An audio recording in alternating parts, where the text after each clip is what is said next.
สบายดีเด้อสบายดีทุกคนเด้อมื้อนี้ข้าพเจ้าก็ได้มีโอกาสได้มาวัดวังอ่างป่าบึกเนาะอยู่ใกล้ๆนครหลวงเรานี่แหละมากับทีมงานของคลินิกเสริมความงามของวงเรานี่แหละได้มาเฮ็ดบุญเฮ็ดทานมาปล่อยป่าปล่อยเอียนเนาะนี่ก็เป็นป่าบึกใหญ่เนาะนี่จะเป็นวังของเพิ่นเลยล่ะ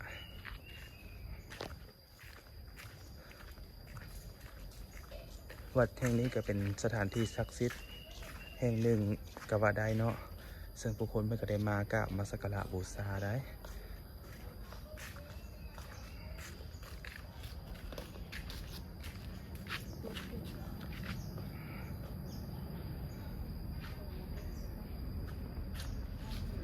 ตอนนี้ก็ทางเอื้อยเพิ่นก็จะลงไปปล่อยเอียนเนาะ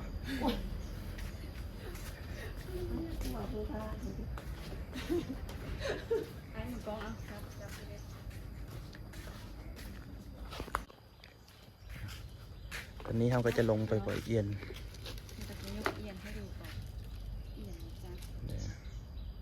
โอเคย่างลงเลยเอ้ยเบิ่งเด้อโต๊ะขันไดได้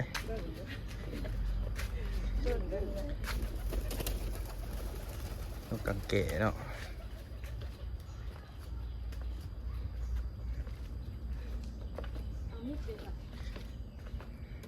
มิกเรานั่งท่าอยู่เทิง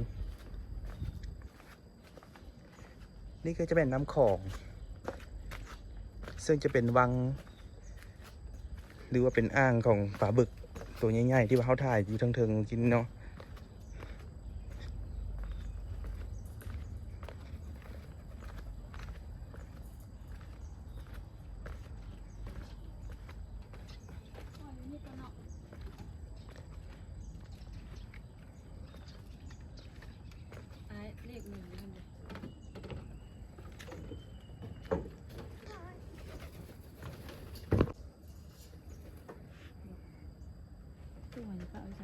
ดิ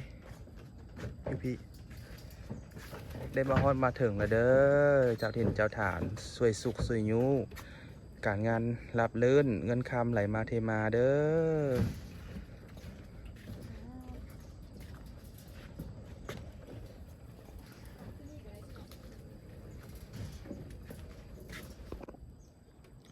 ตอนนี้เขากระทายเป็นจุดทูปปล่อยป่าปล่อยเอียดก่อนเนาะ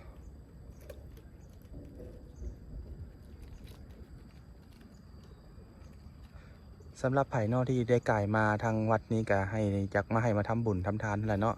ซึ่งวัดนี้ก็ศักดิ์สิทธิ์หลายเนาะ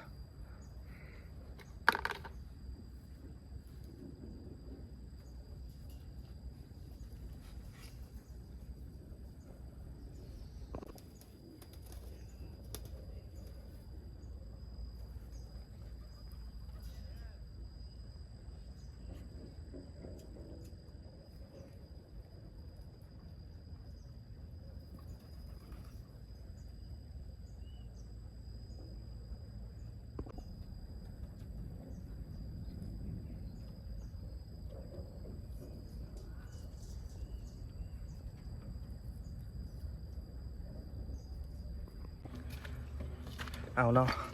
หลังจากเพิ่นปล่อยป่าแล้วเขาก็จะกลับคลินิกของเรา